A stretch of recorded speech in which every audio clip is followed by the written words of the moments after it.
by way of introduction, Mark Neenan, has a master's in education and counseling and personal services from the University Missouri in Columbia. He's a former World Health Organization researcher and program coordinator for UCSC's Disability Resources Center, and has served as a stress and pain management specialist for the Stanford Department of Psychiatry, Kaiser's Department of Psychiatry, in Redwood City at El Camino Hospital Stress Reduction Clinic in Mountain View, and the Meridian Institute of Traditional Chinese Medicine in Monterey. He currently teaches mindfulness-based stress reduction for the Palo Alto Medical Foundation as part of the NIH research group for us, which I'm going to get to momentarily. He's a certified instructor in Mbsr, having interned at the University of Massachusetts Medical Center, where he completed his professional training under the Mbsr founder, John Kabat-Zinn. Mark, so as my son likes to say, here's the deal. We are studying Mbsr within Stanford as part of a very large NIH grant, and we went out to all the researchers who have studied Mbsr, and we said we want the best person who can lead this effort across the whole Bay Area. And everybody said, Mark Neenan's your guy. They said, you know, he's the one who's done all this research. He teaches the instructors. He's the one you want. He's the one we went out and got. And so we invite him to come in and share some of his experiences with you today. Please do give him a very warm welcome.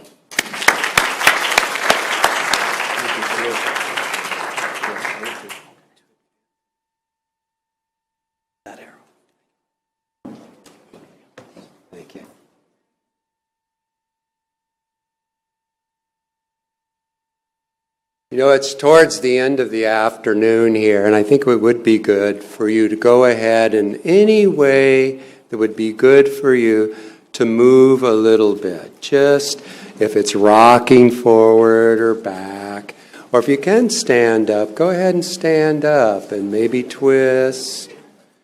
This is self-care, that we're taking care of ourselves here. Maybe shrug the shoulders. And whether you're standing or sitting, I'd like you to take a moment to be focusing in on your breath. And let's go ahead, take an in-breath in. And on the out-breath, just imagining as you're breathing out, you come to the end of your breath, you still have a quarter capacity. Force the rest of the breath out. All the way out. Now you can breathe all the way in. Breathing out naturally and all the way out. Great. Please have a seat if you've been standing.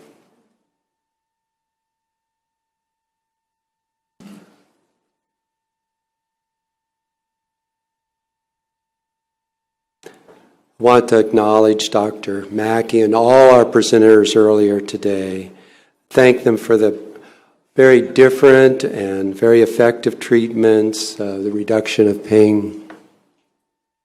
Also want to acknowledge you who have come here and who are viewing this, Stanford's Back Pain Day, because this means you're paying attention and responding to something that's not really working well in your body, your back pain. You're taking some sort of action to look at the different treatment options.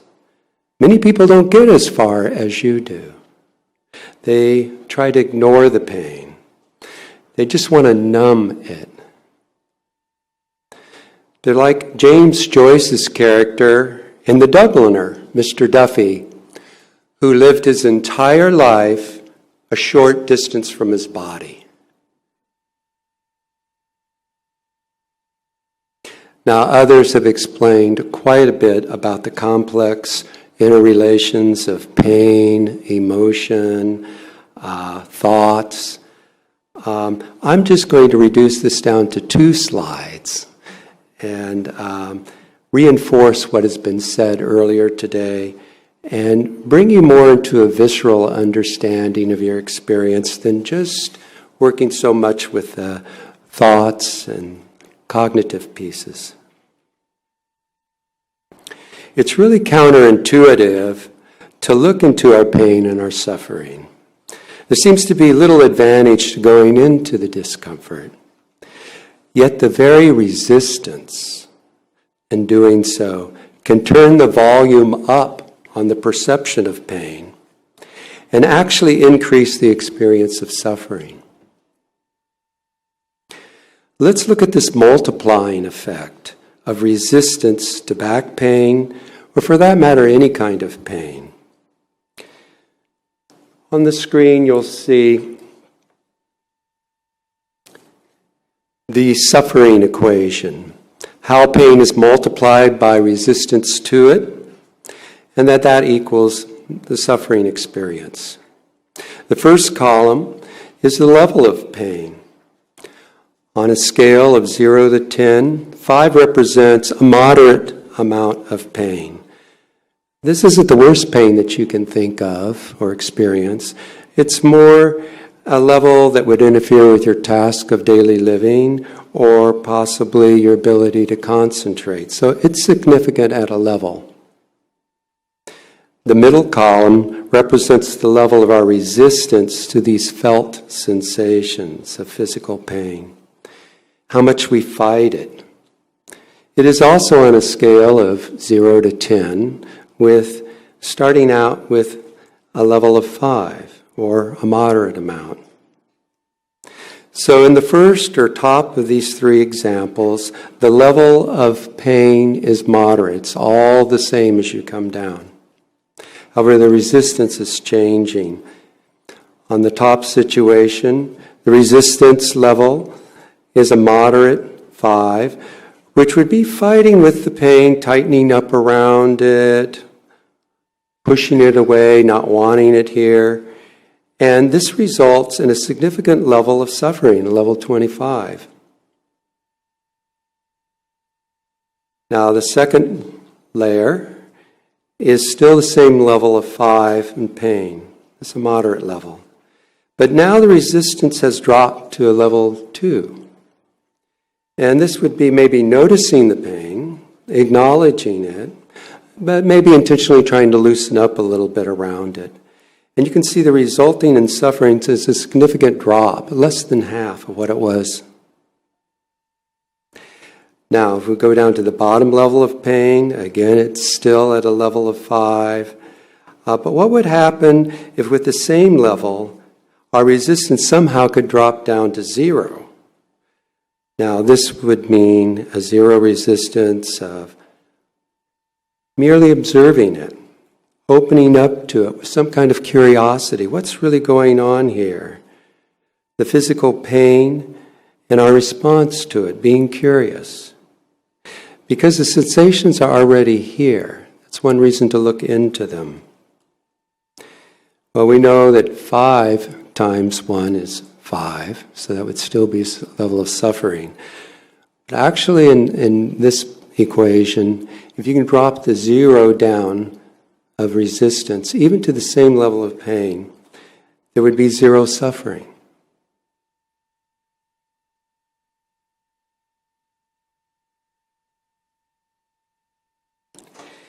Now that we've seen the effect of resistance, let's look at two other of the equation's factors, pain and suffering, and what more we can learn about their interaction.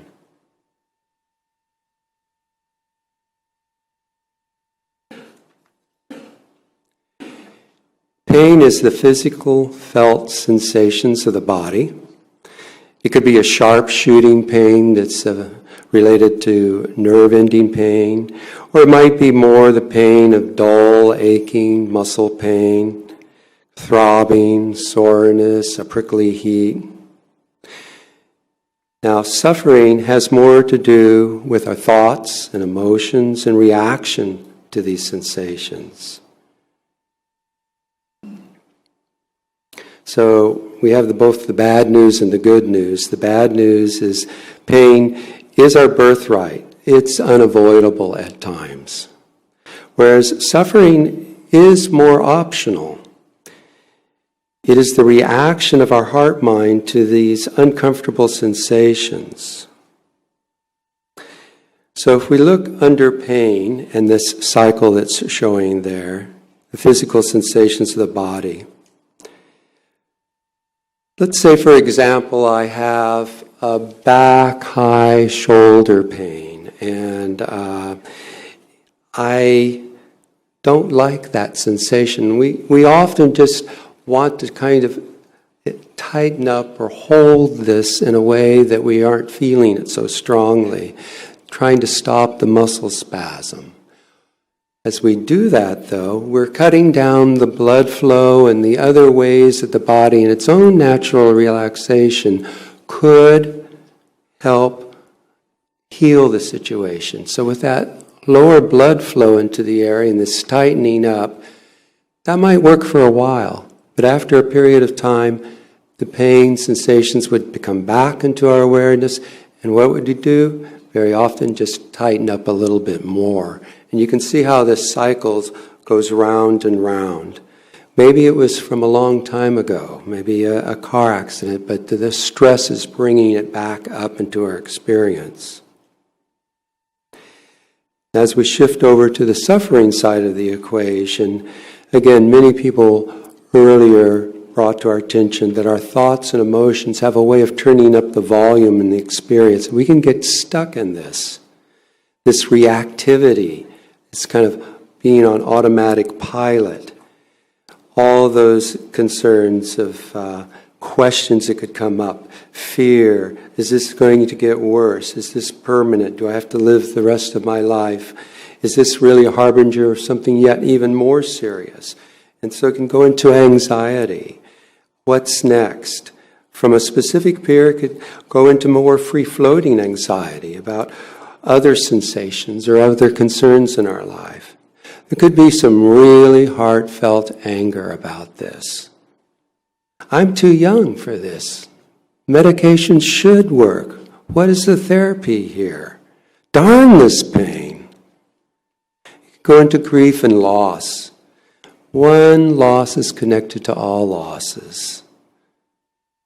So in this, maybe I lose a range of movement, and that connects me to other grief and losses I've experienced in my life. There might be a sense of guilt that I've done something wrong, or I should be able to do these things for my family. So even with some intention to not resist so much, our pain, our minds can still stir up a lot of suffering. So what are we to do when we get stuck in these sensations?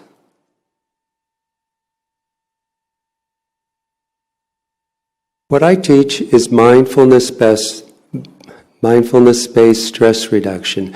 This was designed by John Kabat-Zinn, UMass Medical Center, but now it's taught all around the world, and Stanford has mightily embraced this and is taught in a number of different settings here within the campus.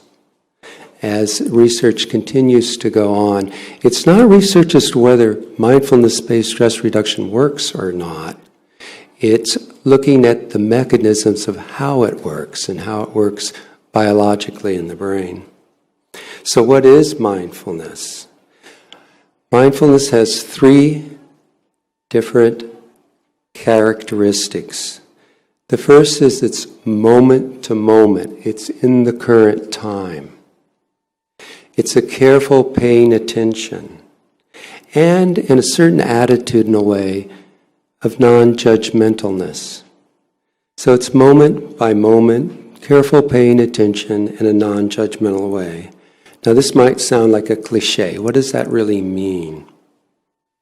Well, why don't we just put it to the test with a little bit of mindful focusing? So what I'd like you to do now is, in whatever position you're in, go ahead and let your eyes come to a soft focus and then close altogether so that we can better focus our attention to the sensation of breath in the body.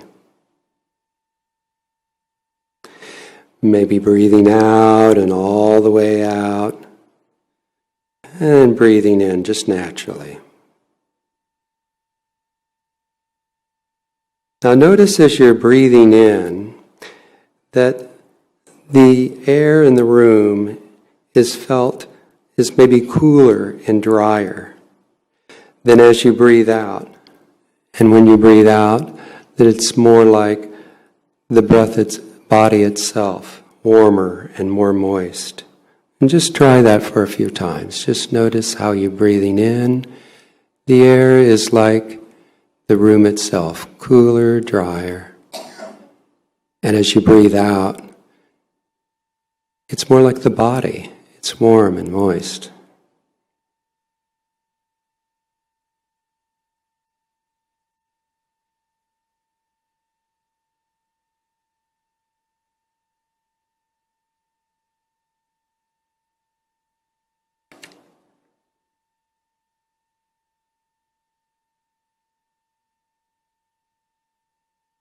Now we can notice where we perceive the breath most strongly. It could be about the nostrils or the nose.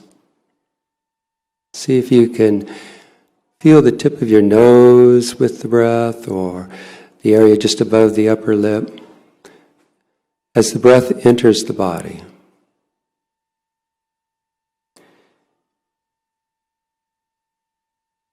Perhaps you can follow one of the breaths down into the area of the chest and feel the gentle expansion of the chest, including from the back of the spine around the sides of the rib cage, as well as the front of the chest, expanding slightly, contracting slightly.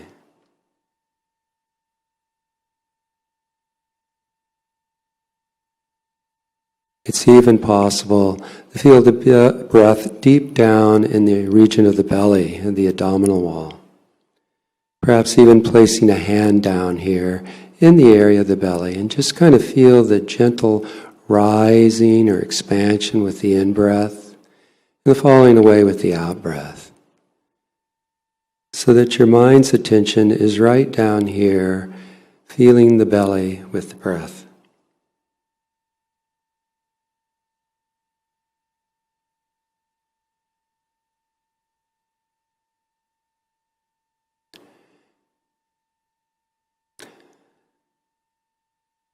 And now we're going to bring our attention back to the room by gently refocusing and opening our eyes. If you want to stretch or reposition yourself, take a nice breath in. So much of what you've heard today is about self-care, self-management, knowing something about yourself to be able to share that with your healthcare professionals, checking in with yourself to see what is this experience. And this is one of the methods to turn the volume down on a pain, by looking into it, being with the experience and not resisting it so much, looking into our emotional reactivity to it. So this is a part of what you would learn in a mindfulness-based stress reduction course. There would be body scans, that tapes for 30 to 45 minutes would be just having you visit the sensations of different areas of your body. There would be a sitting meditation, which you could do lying down or with cushions or whatever that support you, and have you really check in with the breath, check in with sounds, check in with your thoughts and emotions, and begin to use the mind as a tool to see where can you go from reactivity into some kind of automatic pilot to some kind of response that's appropriate. And in this way, over time, we can learn to be less judgmental. So in a typical class, they're 8 weeks long. They meet for 2.5 hours once a week. In the class, there is a form of mindfulness practice. It could be the body scan, as I was mentioning, or sitting meditation, but it would also bring in some movement. Very, very gentle yoga, both simply standing or lying down, and people would just participate in to the degree that they can. It's all very adaptive, everyone taking care of themselves. I also bring in some reference to Chinese medicine, some Qigong or Tai Chi is not uncommon to be taught in this mindfulness-based stress reduction class. We look at stressful communications, we look at stressful eating, we look at stress itself and what are the elements and how can we break it down, knowing what is actually going on viscerally in our body. There are so many places on campus, within the medical center, and elsewhere where mindfulness is being taught, and also in the community. I teach at 3 different sites of the Palo Alto Medical Foundation, but whatever region you are, if you're watching this on television, you could Google mindfulness-based stress reduction and the name of the region where you live, and find the closest hospital. There's over 1,000 hospitals in the United States and many more all over the world teaching this. Again, the research is in that it is effective. The research that's being done now is looking at why it's effective, how it's effective, what is actually changing in the brain, the neuroplasticity that was brought earlier today, in terms of how we respond to the sensations that we were picking up. So, with that, again, I appreciate your being here, and I want to acknowledge you again for looking at the options that you have and blending maybe some of these together to make them more potent. So thank you.